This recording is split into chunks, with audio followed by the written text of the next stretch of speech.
안녕하세요, 머리빨 한빈입니다. 이제 오늘 오신 고객님 같은 경우에는 머리 숱도 많은데 곱슬기 때문에 전체적으로 좀 부해 보이는 고객님이 오셨는데, 혹시 오늘 해보고 싶으신 스타일 같은 게 좀 있으실까요? 제가 시스루 에드펌 해보고 싶어서 혹시 머리 하시기 전에 고객님만의 가진 컴플렉스 같은 게 좀 있으실까요?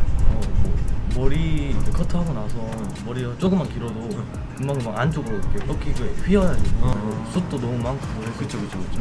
숱도 좀 많다고 느끼시고 전체적으로 안쪽으로 많이 휘는 거죠. 네. 알겠습니다. 그런 부분들도 최소한으로 이제 불편하지 않게 한번 진행을 해보는 걸로 해보고, 머리를 봤을 때 일반적으로 이제 곱슬이 좀 있긴 하지만 숱 때문에 더 많이 부해 보이는 것도 있는 것 같아서 일단 최대한 차분하게 한번 진행을 해보는 걸로 한번 해볼게요. 네, 알겠습니다. 네, 머리 자세히 보고 바로 진행해볼게요.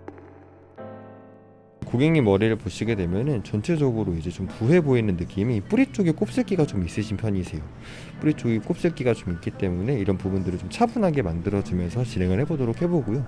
뒷머리를 보더라도 볼륨 자체가 조금 지금 좀 살아 보이는 느낌이 드는데, 지금 이제 안쪽 만져보게 되면은 볼륨이 좀 죽어 보이시거든요. 이런 부분도 최대한 살려서 한번 진행을 해보도록 하겠습니다.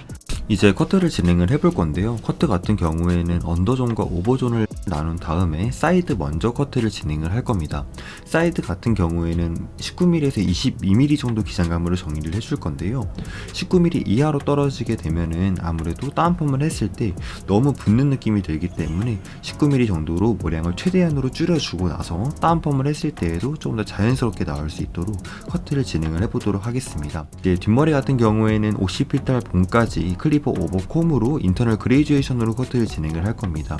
두상을 타고 올라갈수록 기장감을 조금 더 길게 뽑아주면서 뒤통수가 좀 더 살아 보일 수 있게 커트를 진행을 할 거고요.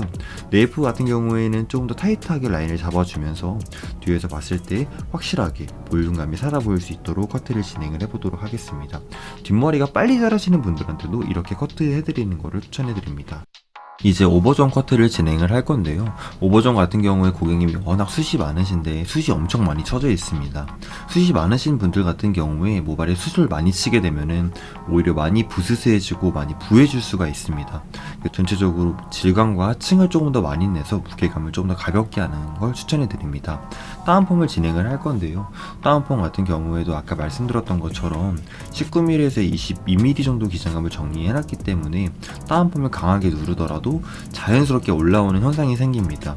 그래서 다운펌 같은 경우에 좀 더 타이트하게 눌러주면서 전체적인 스퀘어적인 느낌을 살리기 위해서 정면에서 봤을 때 1시와 11시 쪽에 볼륨감을 형성해주면서 다운펌을 진행을 해주도록 하겠습니다. 이제 아이롱펌을 진행을 할 건데요. 아이롱펌 같은 경우에 고객님이 모발이 워낙 두꺼우신 편이시기 때문에 전체적으로 수분감을 한번 제거해주고 뿌리 잡고 끝에 컬은 반바퀴에서 한 바퀴 정도로 진행을 할 예정입니다. 시스루 에즈펌 같은 경우에 제일 중요한 거는 컬보다는 형태감과 볼륨감입니다. 형태감과 볼륨감이 잡혀있지 않은 상태에서 컬이 아무리 이쁘게 나오더라도 되게 애매하게 나올 수 있기 때문에 형태감과 볼륨감이 집중해서 아이롱펌을 진행을 해주도록 하겠습니다.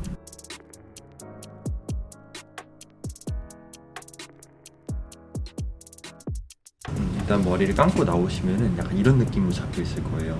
이제 이 상태에서 머리 말리는 방법을 간단하게 좀 알려드릴게요. 일단 처음에 다 내려서 먼저 말리세요. 다 내려서 머리 말리다가 나중에 살짝만 올려주시면 될 것 같아요. 네. 머리 한번 말려볼게요. 이제 머리 말리는 방법에 대해서 간단하게 알려드릴 건데요. 가르마 머리처럼 넘기는 머리가 아니라 내리는 커트 베이스입니다. 그렇기 때문에 머리를 내린 상태에서 거의 다 털어 말린 다음에 마지막에 살짝 갈라주시면 됩니다. 처음부터 너무 올려 말리게 되면 무게감이 무겁기 때문에 전체적으로 넘어가는 쉐입 자체가 조금 무겁게 느껴질 수가 있어서 처음에는 털어서 말리다가 마지막에 살짝 갈라주면 됩니다. 머리를 감고 말리시게 되면은 약간 이런 느낌으로 머리가 떨어지실 거예요. 이제 이 상태에서 나는 약간 이제 이런데 볼륨을 좀 더 잡고 싶다 하면은 이런데 스프레이 약간 뿌려주면 돼요. 근데 이제 곱슬이 있는 분들도 이렇게 시스루 에지펌을 할 수가 있는데, 이게 시스루 에지펌과 일반 에지펌의 차이가 뭐냐면은 일반 에지펌 같은 경우에는 전체로 떨어지는 느낌 자체가 조금 무겁게 떨어지는 경우도 있어요. 근데 시스루 에지펌 같은 경우에는 이제 이런 앞머리 부분 있죠. 이런 앞머리 부분들이 약간 이렇게 얄쌍하게 빠져주는 게 포인트거든요. 근데 이런 데가 만약에 얄쌍하게 빠져버리게 되면은 뻗칠 수가 있어요. 그래서 이런 데는 좀 무게감이 있고 앞머리 부분만 조금 얄쌍하게 빠지는 게 이쁜 것 같아요. 곱슬 모발분들 같은 경우에도 이제 시스루 에지펌을 할 수가 있어요. 근데 무조건 일반 파마를 하면 안 되고 볼륨 매직과 아이롱 펌의 어느 정도 중간선을 제가 잡고 한다면은 충분히 이쁘게 할 수 있을 것 같아요. 여기는 어떻게 보면은 곱슬 모발이신데도 이제 숱도 많고 숱도 되게 많이 쳐져 있었잖아요. 네. 그럴 경우에 그냥 로트로 말아버리게 되면 되게 부시시하게 나오거든요. 그래서 아이롱 펌과 볼륨 매직의 어느 중간선만 잘 잡으면 깔끔하게 하실 수 있을 것 같아요. 문질해 주시면 될 것 같습니다. 머리 어떠신가요? 머리가 근데 확실히 많이 차분해지고 컬도 잘 들어가가지고 그래요? 네. 만족스럽나요? 네, 자연스럽게 잘 떨어졌어. 감사합니다. 이제 영상은 여기서 마무리하는 걸로 하고요. 이번 영상도 마음에 드셨다면 구독과 좋아요 한 번씩 부탁드리겠습니다. 감사합니다.